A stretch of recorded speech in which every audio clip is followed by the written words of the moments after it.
Boa noite, irmãos. Graça e paz seja com todos. Hoje é um dia especial, né? Nós celebramos a ressurreição de Jesus, né? Para mim é o dia mais significativo em termos de cristianismo. Algumas pessoas podem perguntar assim, mas espera um pouco, pastor, e a crucificação? A crucificação é importante, mas nada mais importante do que a ressurreição. É só lembrar o seguinte, sem a ressurreição, a crucificação não tem significado nenhum. Lembra quantos foram mortos na cruz naquele dia? Foram 3. Nós não sabemos quantos foram crucificados pelas mãos dos romanos em toda a história. Mas nós sabemos quantos ressuscitaram. Só 1. Então, a crucificação importante é o sacrifício de Jesus. Mas ele só tem significado porque Jesus ressuscitou. Se ele não tivesse ressuscitado, não teria valor nenhum. Então, nessa noite, eu quero falar um pouco sobre a ressurreição de Jesus. Vamos abrir Mateus capítulo 28.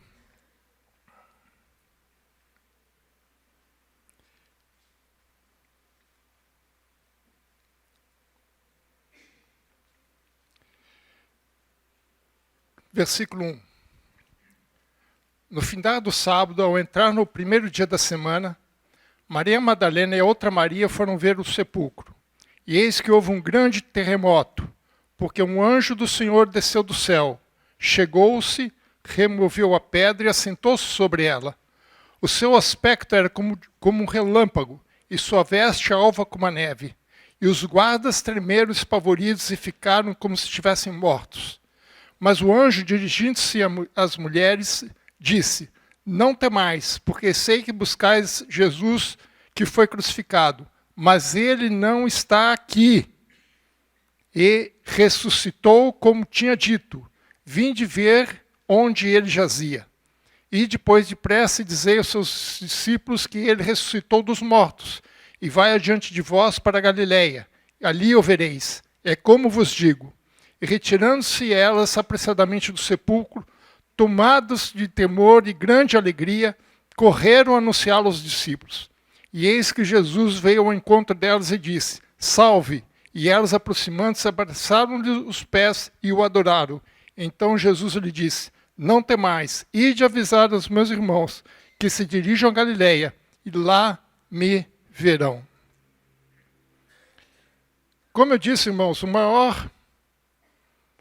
o dia mais importante do cristianismo é o dia da ressurreição. Eu considero o maior de todos os milagres. Não há milagre maior do que a ressurreição de Jesus. Se alguém quiser destruir o cristianismo, ele precisa necessariamente provar que a ressurreição é uma mentira. Ou, usando os termos mais modernos, é uma fake news. Eu tenho certeza que um determinado jornal de uma determinada rede de televisão, bem conhecida nossa, cujo nome a gente não vai citar para não ser derrubado, anunciaria em primeira página pelo principal âncora do canal, dizendo que aquilo é tudo mentira. E há realmente alguns mitos sobre a questão da ressurreição. 4 os principais mitos são: primeiro, que Jesus não ressuscitou porque não há ressurreição. É um mito, é uma história inventada. Mas isso não se sustenta, irmãos. Porque se realmente não aconteceu, era fácil provar. Vai lá no túmulo da pessoa, está aqui. É um mito. O segundo mito é que Jesus realmente não morreu, ele desmaiou. Não, existe isso. Tem um livro, irmãos, eu recomendo, tem o filme também, tem um livro e o filme, né? Eu li os dois, chamado Em Defesa de Cristo. É a história de um jornalista que ele era ateu e cético. E ele trabalhava como jornalista, que eles falam de... esqueci o nome. É um tipo de jornalista investigativo. Né? E o cara era ateu. E ele quis provar para a esposa dele que acreditava em Cristo, que aquilo era tudo falso. Conclusão, ele se converteu. E um dos pontos que ele partiu foi justamente isso. Ele pergunta para um médico, olha, mas ele desmaiou. Ele falou assim, impossível. Uma catalepsia, uma catatonia, alguma coisa. E o médico falou assim, não, ele possivelmente, esse médico disse que ele possivelmente, como a maioria dos que morriam na cruz, morriam por colapso cardíaco. Aqui nós temos alguém que já estudou um pouco da medicina, por falta de respiração adequada, falta de oxigenação, o sangue começa a acumular muito CO2 e o sangue vai se oxidando, vai ficando ácido, e aí vai dar um colapso cardíaco. Então, esse médico diz que possivelmente Jesus morreu por colapso cardíaco, por falta de oxigenação. Então, Jesus não desmaiou, não seria impossível isso. A terceiro seria que as mulheres erraram do sepulcro de Jesus. Também tem isso. Não, erraram, foram no lugar errado. Isso também não se sustenta, irmãos, porque era muito simples. Você errou aqui, vamos lá no lugar certo. Até porque os membros do Sinédrio, os principais sacerdotes do Sinédrio, pediram para Pilatos, né, como nós lemos o texto, nós vamos voltar a esse texto, para que colocasse guardas ali. Então era muito fácil. Não, você errou, está aqui, olha. Você foi nesse túmulo, é outro, não é o túmulo 3, mas é o túmulo 5, ponto. Acabou, morreu o assunto. Então também não se sustenta. E o quarto, o principal, é o que até hoje muitos acreditam, é que os apóstolos roubaram o corpo de Jesus. E que eles esconderam o corpo de Jesus. Né? Há muitas questões em relação a isso que a gente pode provar que não é. Né? Ao destruir esses mitos. E eu vou falar um pouquinho mais desse último mito, porque esse mito começou justamente aqui na Bíblia. Foram os próprios judeus dessa época que criaram esse mito. Né? Para quê? Para que a ressurreição fosse mistificada, na verdade. Não é desmistificada, ao contrário, mistificada. Não, isso aqui é um mito. Isso aqui eles criaram uma situação. Mas a Bíblia nos prova que a ressurreição é muito mais do que isso. E são 4 pontos importantes sobre a ressurreição. E o primeiro ponto, que são importantes para nós, e o primeiro ponto é justamente esse. A ressurreição é um fato histórico incontestável. Não há argumento algum que você possa usar para combater a questão da ressurreição de Jesus. Por quê? Porque ela é um fato real. E muitos, desses 2000 anos, muitos já tentaram fazer isso e ninguém até hoje conseguiu comprovar que isso foi um fato mítico, que não aconteceu. E o próprio texto, vários textos na Bíblia provam isso. Um deles é o de 1 Coríntios 15, mas eu quero usar nessa noite um testemunho que você poderia dizer assim, se você fala dos apóstolos, você ainda está falando de pessoas que seguiram Jesus, que eram crentes em Jesus, vamos dizer assim. Então eu quero pegar um testemunho de quem não era crente, de quem não acreditava em Jesus, que não era seguidor de Jesus, que eram justamente opositores a Jesus. Que eu acho que é o melhor testemunho é de quem faz oposição. Então vamos ver, primeiro, para dizer que Jesus ressuscitou, nós primeiro precisamos provar que Jesus morreu. Lembra que eu falei que um dos mitos é que ele desmaiou, que ele não morreu? Então a própria Bíblia mostra que Jesus morreu. Marcos capítulo 15, versículo 44 e 45. Marcos capítulo 15, 44. Veja só. Mas Pilatos admirou-se que ele já tivesse morrido. E tendo chamado o centurião era uma espécie de um tenente, alguma coisa assim. Ele era chefe de uma centúria, 100 soldados. Perguntou-lhe se havia muito que morrera. Após certificar-se pela informação do comandante, ou do centurião, cedeu o corpo a José de Arimateia. José de Arimateia, junto com Nicodemos, foram pedir o corpo de Jesus. Mas Pilatos não ia entregar o corpo de qualquer jeito. Ele só ia entregar se Jesus realmente morreu. E ele chama o centurião. E o centurião fala assim, não, ele morreu mesmo. Os soldados romanos, eles tinham que certificar, tinham que garantir que a pessoa que foi executada, ele efetivamente morreu. Caso contrário, eles não tirariam ele da cruz. Isso era padrão. Por quê? Porque se ele tira da cruz e o cara volta a viver, quem paga por isso é o próprio soldado, que devia estar responsável pela morte da pessoa. E os romanos, irmãos, eles eram formados para matar pessoas. Soldado, eu sou filho de militar, neto de militar, eu sei como é que é. Ele é feito para isso. Ele é treinado para a guerra.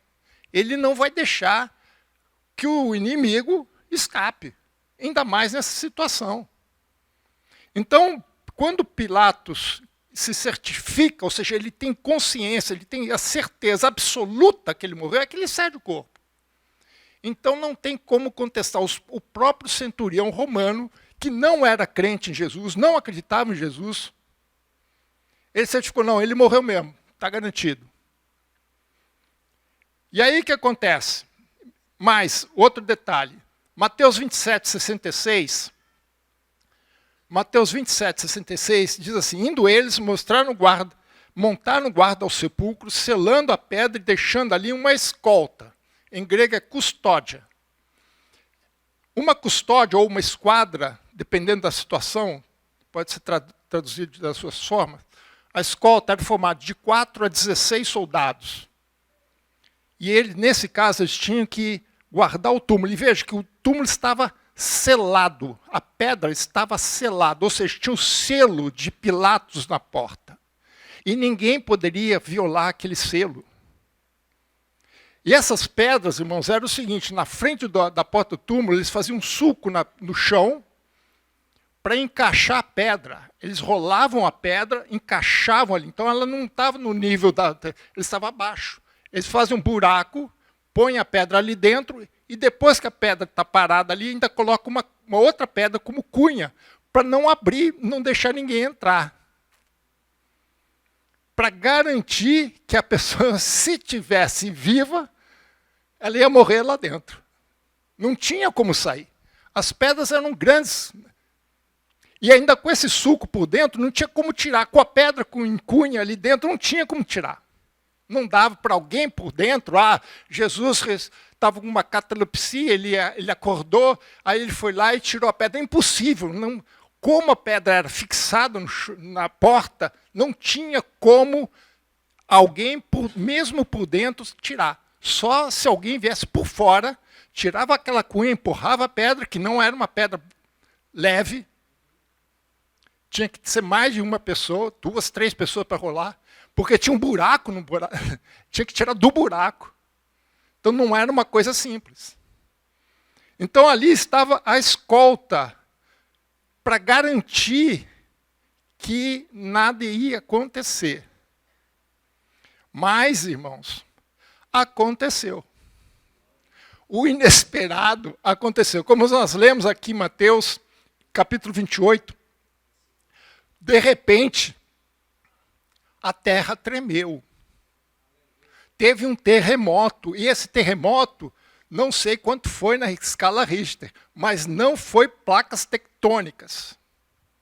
Não foi placas tectônicas. E Mateus registra que foi um anjo enviado por Deus que chegou lá e removeu a pedra.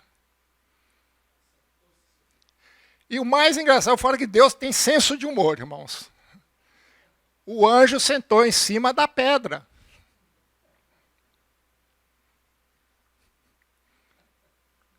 Eu acho isso muito interessante. Eu gosto desses detalhes.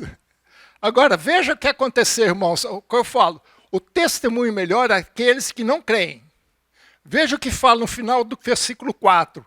E os guardas tremeram, espavoridos, e ficaram como se tivessem mortos.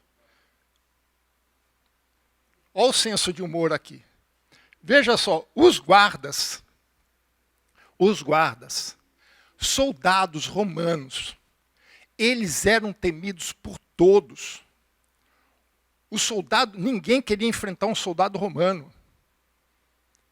Eles eram homens preparados, fortes. Eles não temiam a guerra. Eles não temiam uma luta, uma batalha. Agora o que está acontecendo? Eles tremeram, espavoridos, veja a palavra no meio, pavor. O núcleo da palavra é pavor, eles estavam apavorados, estavam com pavor. Soldados, eu fico imaginando, irmãos, soldado romano forte, assim, tipo James, forte, alto, forte, com toda aquela armadura, lança, espada e tudo, com medo de um anjo.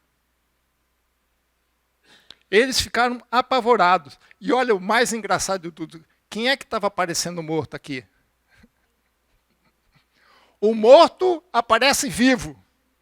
E os vivos parecem mortos. Essa expressão, está como morto, está aqui, irmãos. Ficaram como mortos, é expressão bíblica. Então, quem foram os primeiros a verem Jesus ressuscitado? Foram os guardas romanos. Foram os mesmos que recertificaram que Jesus tinha morrido. Era a mesma legião, talvez não os mesmos soldados, mas era a mesma legião, porque quando Pilatos, a sede de Pilatos do Império Romano era em Cesareia, chamada Cesareia Marítima. Mas nessas épocas, os anos, eles iam para Jerusalém, e ele levava uma legião, 600 homens. Então era um desses homens, foram os mesmos que fizeram, o mesmo grupo que fizeram a crucificação de Jesus, é o mesmo que estavam guardando aqui, o mesmo grupo. Não talvez as mesmas pessoas, mas era o mesmo grupo. E veja só, versículo 11, desse mesmo capítulo, versículo 11. E indo elas, as mulheres, né, que foram lá ver, né, Maria Madalena, ela vai embora. E eis que alguns da guarda, essa guarda é aquela escolta, foram à cidade e contaram a quem? Aos principais sacerdotes tudo o que sucedeu. Você veja que interessante, irmãos. Os guardas não foram falar com o seu centurião. Eles não eram loucos. Eles não foram falar com Pilatos. Eles não eram loucos. Sabe por quê, irmão? Se eles fossem lá e contassem isso para o centurião ou para Pilatos, sabe o que ia acontecer com eles? Morrer. E eles sabiam que eles estavam lá por conta dos sacerdotes. Então eles vão até os... E não é todos que vão, é alguns apenas. Alguns da guarda. Alguns que compunham a guarda foram até os principais sacerdotes. E quando eles contaram para o sacerdote, veja o que aconteceu. Reunindo-se eles, os sacerdotes, em conselho com os anciãos, eram parte do sinédrio. Esses anciãos faziam parte do sinédrio. Então, estavam ali em conluio. Veja só, deram grande soma. Pessoal, corrupção não é coisa nova não, viu, irmão? Isso já é antigo. Né? Corrupção aí, como é que fala? Corrupção passiva, corrupção ativa, né? Deram grande soma de dinheiro aos soldados. Para quê? Recomendando que dissesse, ao mito aqui, vieram de noite os discípulos dele e o roubaram enquanto dormíamos. Meus irmãos, se ele conta essa história, esses soldados passam vergonha. Primeiro que uma escolta, o mínimo de escolta eram 4. Os 4 estão dormindo. Como é que soldado romano, que foi colocado ali para guardar um túmulo, guardar um morto, preparados para a guerra, eles estão dormindo e vêm os discípulos e roubam o corpo. Como é que eles conseguem isso, irmãos? É óbvio que isso aqui é um fake, é um mito. Vieram de noite, discípulos, e roubaram enquanto dormiam. É um dos mitos que permaneceu por muito tempo. Caso, olha só, o medo dos soldados, caso isso chegue ao conhecimento do governador, ou seja, de Pilatos, nós o persuadiremos e vos poremos em segurança, porque ele sabia que se isso cai no ouvido de Pilatos, na mão de Pilatos, os caras iam ser executados. Irmãos, e quando um soldado era executado nessas condições, a história mostra que antes dele ser executado, eles eram humilhados diante de todos os seus companheiros de guarnição. Eles tiravam todo o paramento militar do soldado, ele ficava praticamente só com as roupas básicas. É como se ele estivesse sendo destituído da sua posição. Eles eram humilhados e depois executados. Isso era uma humilhação, é a pior forma para um soldado ser morto. Não tanto pela morte em si, mas principalmente pela humilhação, porque isso afetava também família, afetava uma série de outras coisas. O nome dele ficava sujo na praça. Então eles sabiam que a coisa era feia. E veja que a própria argumentação que eles estavam usando ia contra os próprios soldados. Mas eles tinham algum outro argumento? Não. E aí ele continua. E eles, recebendo o dinheiro, fizeram como estava instruído. E esta versão, ou esse mito, divulgou-se entre os judeus até os dias de hoje. E olha, irmãos, tem judeu que até hoje crê nessa mentira, nessa fake. Agora, o que eles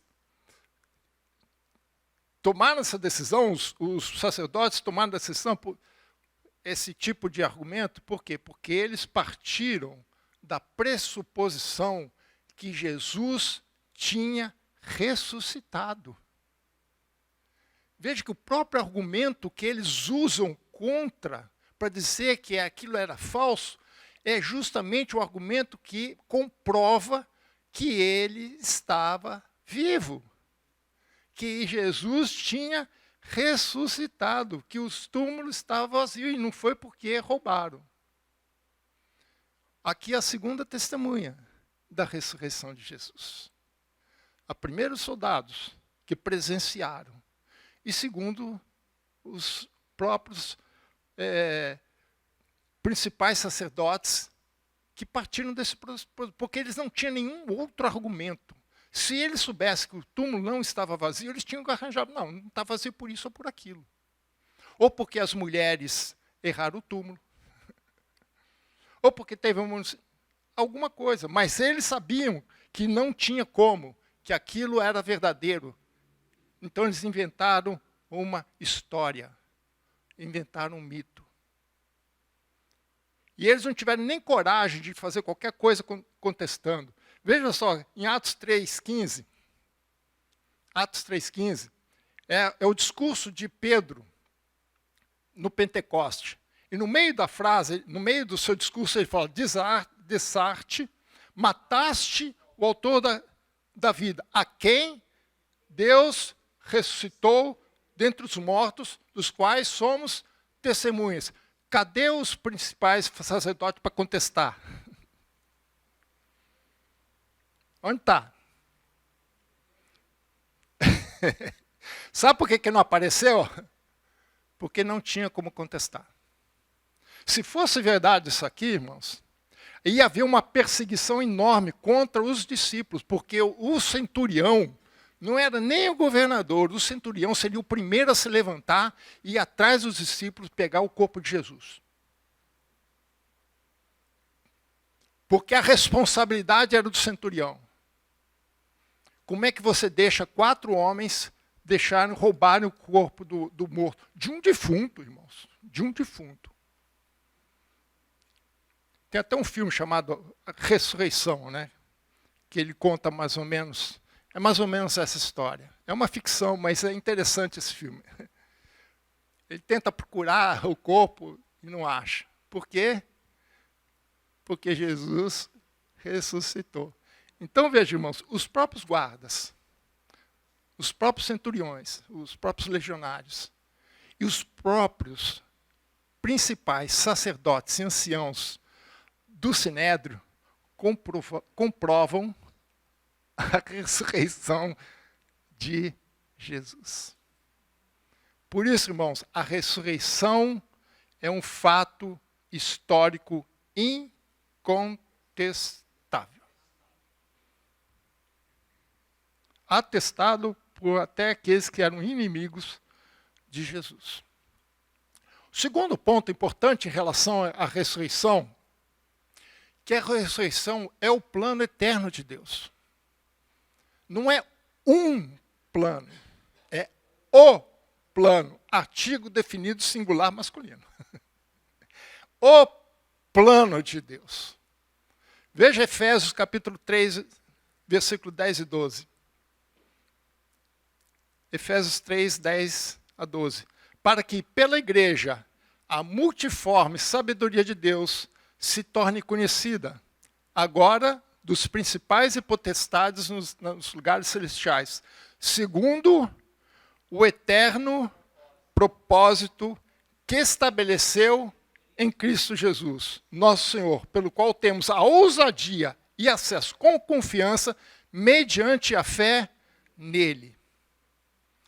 Veja que Paulo fala, o eterno propósito. E quem que estabelece esse propósito? É Deus. É Deus que estabelece esse propósito. Esse propósito, irmãos, é o projeto de Deus. É o plano de Deus. É o que Deus já tinha estabelecido isso antes do homem ser criado. Antes de Gênesis capítulo 1, versículo 1. Aquilo já estava tudo definido. Esse plano de Deus já estava estabelecido. Não é plano B, não. É plano A plus. O autor de Hebreus, capítulo 6, versículo 17, ele fala de mais uma característica desse plano. Além de ser eterno, ele diz assim, Hebreus 6, 17, por isso Deus, quando quis mostrar esse texto, eu sei que o pastor Fernando gosta muito. Hebreus, bom, quem não gosta de Hebreus, né? Quando quis mostrar mais firmemente os herdeiros da promessa, a imutabilidade do seu propósito. Ou seja, ele não é só eterno, ele é imutável. O plano de Deus não muda. Por isso que lá em Romanos capítulo 11, Paulo fala que os dons e a vocação de Deus são irrevogáveis. São irrevogáveis, porque elas são imutáveis. Agora veja o final do versículo. Se interpôs com juramento. Essa palavra interpor, irmão, significa que ele se colocou como fiador. Esse é o conceito dessa palavra. Ele se colocou como fiador, como garantidor da promessa. E com juramento. Como o pastor Fernando fala, né? Quando Deus jura, irmãos, acabou. Quando Deus fala assim, eu juro, meu irmão, sai de baixo, porque vai acontecer. E ele não faz apenas um juramento, ele faz um juramento com garantia. Ele ainda, além de jurar, ele ainda garante. Ó, aqui, eu vou fazer o juramento e ainda vou garantir para você. Está aqui, ó, minha fiança. É isso que Deus está falando. Por que ele faz isso? Porque ele garante que o projeto dele, o plano dele, os projetos de Deus, os propósitos de Deus são eternos nos dois sentidos, para trás e para frente. Por isso que ele é imutável. Para trás porque ele vem desde a fundação do mundo, e para frente que ele só vai ser terminado, se é que a gente pode dizer assim, lá em Apocalipse. que é onde vai fechar esse plano de Deus, o propósito de Deus. E, irmãos, esse plano não é um plano que esteja escondido de ninguém. Tudo que Deus planeja, Ele fala para o seu povo. Nada do que Deus faz, Ele faz em segredo. Deus revela tudo. A Bíblia, ela tem essa característica. A Bíblia é um livro de revelação. Deus se revelando. Tanto que a Bíblia começa assim, no princípio criou Deus. Ele não está partindo do princípio que ele quer provar que Deus existe. Ele já está partindo do princípio que Deus existe. E ele só está se revelando. E ele se revela através do quê? Da palavra. Está tudo aqui. Todo o plano de Deus está escrito aqui, irmãos. Talvez a gente não consiga entender. E naquela época, muitos não entenderam. Aí é um outro problema. O problema não é de Deus, o problema é nosso. Né? Em 1 Coríntios 15, 3 e 4, diz assim: antes de tudo, vos entreguei o que também recebi, que Cristo morreu pelos nossos pecados, segundo as Escrituras, e que foi sepultado e ressuscitado ao terceiro dia, segundo as Escrituras. Ou seja, o que é as Escrituras? É o plano de Deus escrito. Está lá. Não está escondido de ninguém, está lá. Jesus, certa vez, conversando com seus apóstolos, ele estava falando sobre a sua morte, sobre a ressurreição, do que ia acontecer com ele. Aí ele diz, olha, eu estou dizendo isso para vocês agora, sabe para quê? Para que quando acontecer, vocês creem em mim. Eu estou adiantando em vocês. Está lá em João 13, 19. Eu estou dizendo para vocês antes de que aconteça. Ou seja, Deus já revelou tudo antes que aconteça. Para quê? Para que vocês creiam nele. Porque ele mostra para nós que nada foi escondido de nós. Que o plano de Deus está ao nosso alcance, é só abrir a Bíblia e ler.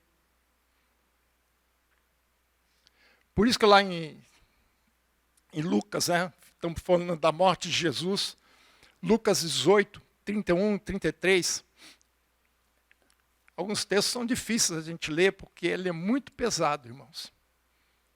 Mas sempre que Jesus traz alguma coisa muito pesado, ele traz uma esperança muito grande depois. Veja que ele fala em Lucas 18, 31, 33. Tomando consigo os 12, disse-lhe Jesus, eis que subimos para Jerusalém, e vai cumprir-se ali tudo quanto está escrito por intermédio dos profetas no tocante ao Filho de Deus. Que ele está dizendo assim, olha, o plano de Deus está sendo executado.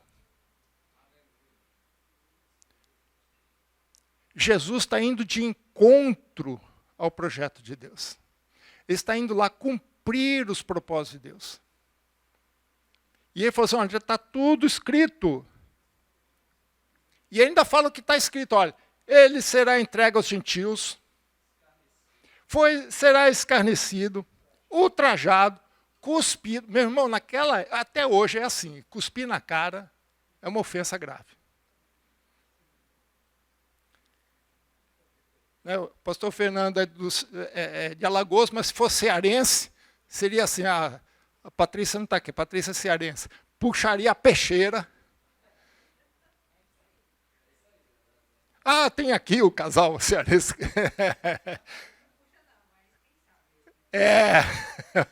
Puxa a peixeira.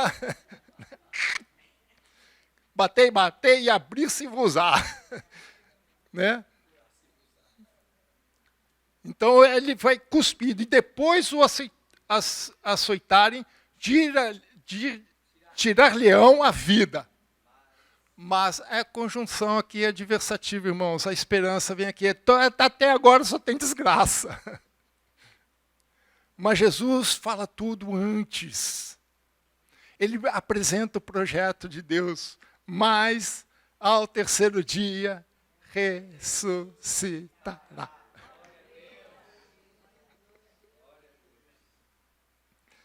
Irmãos, Falta tempo para falar de tudo sobre a ressurreição. Se a gente ficar aqui um trimestre aqui só pregando sobre ressurreição, a gente não esgotava o assunto.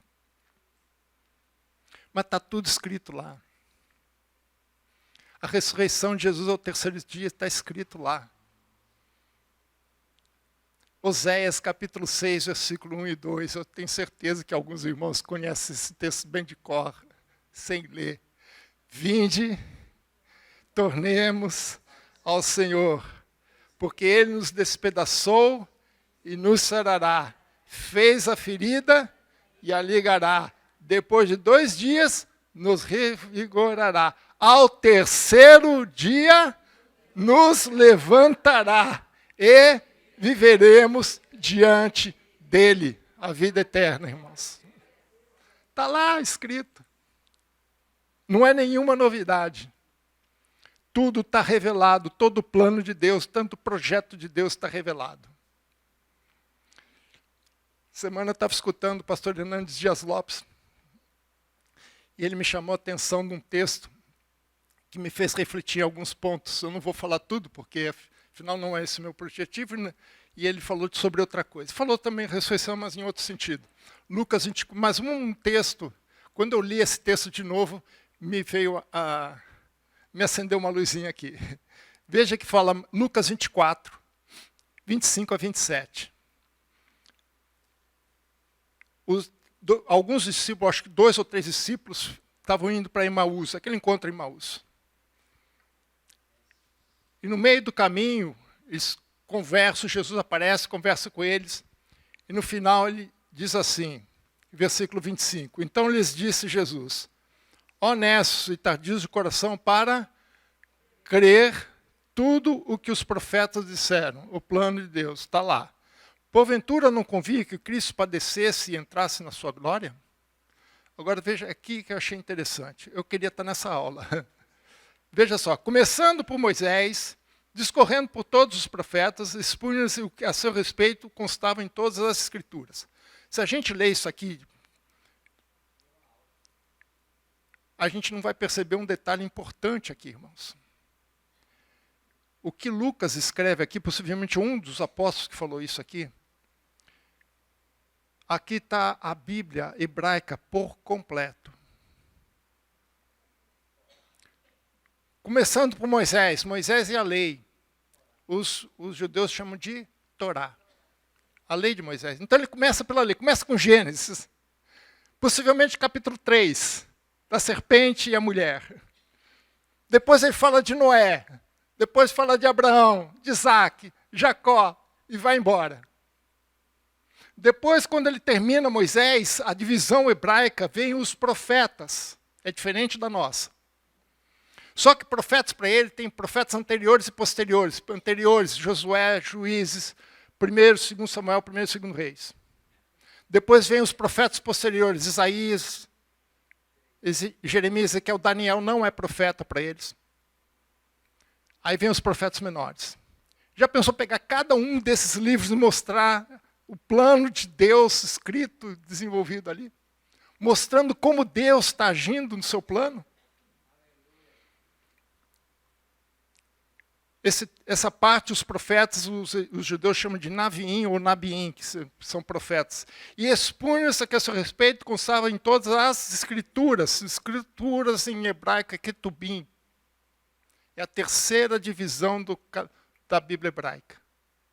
Que aí entra Salmos, entra Jó, Eclesiastes, alguns livros históricos como Esther, Ruth, e termina por 2 Crônicas. Ou seja, se fosse dentro da nossa divisão, que é um pouco diferente da deles, seria mais ou menos assim, começando por Gênesis e terminando por Malaquias. Ele expunha todo o plano de Deus já apresentado para nós. Mostrando em cada etapa como o plano de Deus estava sendo executado. Por isso aí a gente entra no terceiro ponto, que se a ressurreição é o plano eterno de Deus, a ressurreição também é a demonstração do controle de Deus sobre a história. Se Deus tem o plano, Ele também tem os meios pelos quais o plano vai ser executado. Deus caminha com a história para cumprir os seus propósitos. Deus não vai prometer nada que Ele não possa cumprir. Quando Maria pergunta como é que pode ser isso, ele falou assim, não há impossíveis para Deus em todas as suas promessas. Não há impossível. O que é impossível para Deus? Quando perguntaram para ele, mas isso é impossível para os homens? Para os homens sim, mas para Deus não. Veja Gálatas capítulo 4, versículo 4 e 5. Eu gosto muito desse texto por conta desse termo que ele usa aqui. Capítulos 4 e 5. Vindo, porém, a plenitude do tempo, Deus enviou seu Filho, nascido de mulher, nascido sob a lei, para resgatar os que estavam sob a lei, a fim de que recebêssemos a adoção de filhos. Vindo o que? A plenitude do tempo, o momento certo. Deus não se atrasa. Deus não se adianta. Jesus veio no momento certo, na hora certa, no tempo que deveria vir. No momento é certo. Isso que significa a plenitude do tempo. Quando tudo estava certo para Jesus vir. É Deus que envia o Filho. É Deus que fala, filho, vai lá. Agora é a tua vez. Eu já preparei tudo até aqui. Veja o que Paulo fala também no Efésios capítulo 1, versículo 9 a 12. Desvendando-se o mistério da sua vontade, segundo o seu beneplácito que propuseram em Cristo, de fazer convergir nele, na dispensação da plenitude dos tempos, todas as coisas, tanto as do céu como as da terra, nele, digo, no qual fomos também feitos herança, predestinado segundo o propósito daquele que fez todas as coisas, conforme o conselho da sua vontade, a fim de sermos para louvor da sua glória, nós, os que de antemão esperamos em Cristo. O texto é muito claro. Deus está desvendando o mistério. Desvendando é trazendo a luz, tirando a venda, para que nós pudéssemos ver aquilo que estava oculto. O mistério da sua vontade, do seu projeto de fazer convergir em Cristo, no tempo certo, no momento certo, na dispensação da plenitude dos tempos. E olha, irmãos, todas as coisas, tanto dos céus quanto da terra, Deus moveu-os. Essa é uma expressão que a gente usa muito, né? Isso é bíblico, irmãos. Deus moveu os céus e a terra para que o seu propósito fosse cumprido. Jesus não veio aqui assim à torto, à direito, assim aconteceu, um Big Bang divino. Não foi isso que aconteceu, foi um projeto de Deus, e Deus está trazendo a história para que todos os pensamentos, toda a sua vontade, todos os seus propósitos se cumpram. A ressurreição de Jesus é o cumprimento desses propósitos. Deus trouxe a história para o momento certo, para que as coisas acontecessem no momento certo, nem antes, nem depois. E aqui é uma coisa que me tranquiliza muito. Quando é que Jesus vai voltar? No tempo certo. Quando todas as coisas se convergirem de novo. Deus continua no controle da história. Nada foge do seu controle. Tudo está dentro daquilo que Ele planeja fazer.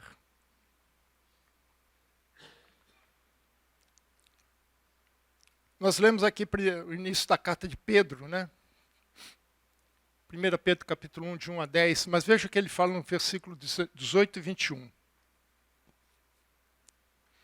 Sabendo que não foi mediante coisas corruptíveis como prata ou ouro, que fosse resgatado do vosso fútil procedimento que vossos pais vos legaram, mas pelo precioso sangue, como de cordeiro sem defeito e sem mácula, o sangue de Cristo, conhecido com efeito, antes da fundação do mundo. Porém, manifestado no fim dos tempos. Por amor de vós, que por meio dele tendes fé em Deus, o qual o ressuscitou dentre os mortos e lhe deu glória, de sorte que a vossa fé e esperança estejam em Deus. Isso é Pedro que está falando, Pedro que estava lá. Foi um dos primeiros a entrar no túmulo, que viu o túmulo estava vazio. É ele, nessa expectativa, nessa esperança, nessa experiência com Deus, é que ele fala isso. As coisas se manifestaram. Antes da fundação do mundo já era conhecido, já estava tudo preparado, mas agora, só agora foi manifestado. Porque o tempo chegou. Lembra que o pastor Fernando até citou hoje de manhã, né? Que Jesus é o Cordeiro de Deus, que foi morto desde a fundação do mundo. Então a ressurreição não saiu assim de nada. Jesus não foi morto fora do tempo. Deus fez convergir todas as coisas, fez com que o seu propósito se cumprisse em Cristo, no momento certo, na hora certa, da maneira certa. E isso é o que ele diz, tendes fé em Deus. Isso é o nosso alicerce, irmãos. Esse é o alicerce do cristianismo. Por isso, irmãos, quarto ponto e último, para concluir. O que nos leva é que a ressurreição é o fundamento da nossa fé. Se você tira a ressurreição, o que sobra para nós, irmãos? Nada. Aliás, eu não conheço nenhuma religião, nenhuma, que tenha alguém que tenha ressuscitado dentro deles. Não tem. Nem mesmo no judaísmo. Porque sem ressurreição não há cristianismo. A ressurreição é o fundamento, é a base da nossa fé. Veja que Paulo fala em 1 Coríntios 15, 13 e 17. Sem ressurreição não há cristianismo. Veja que Paulo fala. Se não há ressurreição dos mortos, então Cristo não ressuscitou. E se Cristo não ressuscitou, é vã a nossa pregação e vã, sabe o que é vã? É vazia. Em outros textos da Bíblia, essa palavra vã é falada como vaidade. Algo vazio, destituído de valor, destituído de nada, de tudo. É vã a vossa fé. E somos tidos por fakes. Traduzindo a Bíblia para o português moderno. Somos tidos por falsas testemunhas de Deus. Porque temos asseverado contra Deus que ele ressuscitou Cristo, a qual ele não ressuscitou, se é certo que os mortos não ressuscitam. Lembra que um dos mitos é esse? Porque se os mortos não ressuscitam, também Cristo não ressuscitou. E se Cristo não ressuscitou, é vã a nossa fé. E ainda permanecer nos vossos pecados. Meus irmãos, isso aqui é terrível. Sem a ressurreição não há cristianismo. Sem a ressurreição, também o segundo é que também não há esperança. Nesse mesmo capítulo, versículo 19, veja que Paulo fala. Se a nossa esperança em Cristo se limita apenas a esta vida, somos os mais infelizes de todos os homens. A maioria das religiões é isso que oferece. A religião, para ela poder pegar, irmãos, eles têm que oferecer alguma esperança depois da vida. A única diferença é que eles não têm base para essa esperança. Nós temos. A nossa esperança está alicerçada no fato que Jesus ressuscitou. Por isso que eu falei, irmãos, a crucificação é importante por causa do sacrifício. Se ele não morre, ele não ressuscita, óbvio. Mas adianta ele ser crucificado, adianta ele ser morto lá na cruz se ele não ressuscitou? Haviam 3 naquele dia lá, pendurados naquele madeiro. Mas quantos ressuscitaram? Só um. Se a nossa esperança se limita a isso aqui, a igreja deixa de ser um corpo espiritual, é uma sociedade, como qualquer outra sociedade. É um grupo de pessoas que não tem nada a fazer de domingo, que vem aqui se reunir e escutar umas músicas. E um pastor alto careca falando um monte de coisa. Por que nós saímos da nossa casa e viemos aqui, irmãos?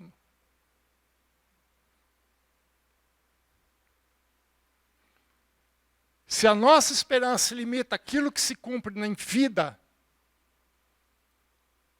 nós somos os mais infelizes dos homens. Então fomos fazer o que os filósofos faziam. Comamos e bebamos, que amanhã morreremos. Basta.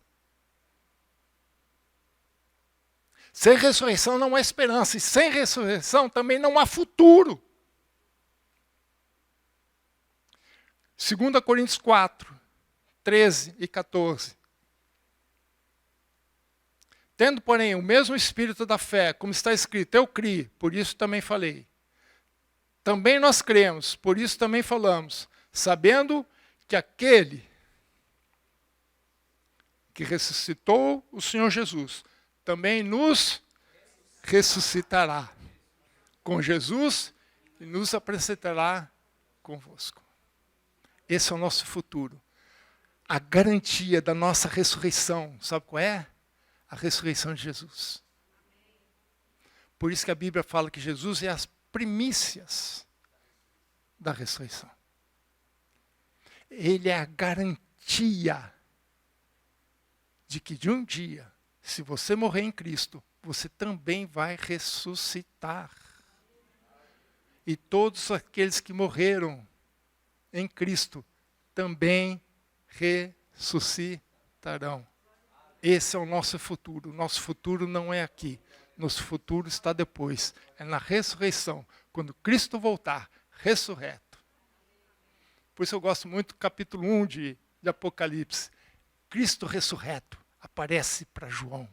Eu fico imaginando a imagem que ele viu de Jesus. Jesus glorificado. Nos trazendo esperança. Nos trazendo um futuro glorioso. Sabe aquela frase que todo mundo fala, o melhor de Deus está por vir? E o melhor de Deus não é aqui, é depois, é no futuro, na ressurreição. Amém? Ressurreição, irmãos, volto a dizer, é a base da nossa fé. Sem ressurreição não há cristianismo. Porque sem ressurreição não há Cristo. Se não há Cristo, não há cristianismo. Por isso que, para mim, sem minimizar a questão da cruz, porque obviamente não há ressurreição sem morte. Mas mais importante do que a cruz, ou colocar de forma diferente, mais importante que a sexta-feira é o domingo. Lá é morte, aqui é vida. Amém? Deus abençoe. Pastor.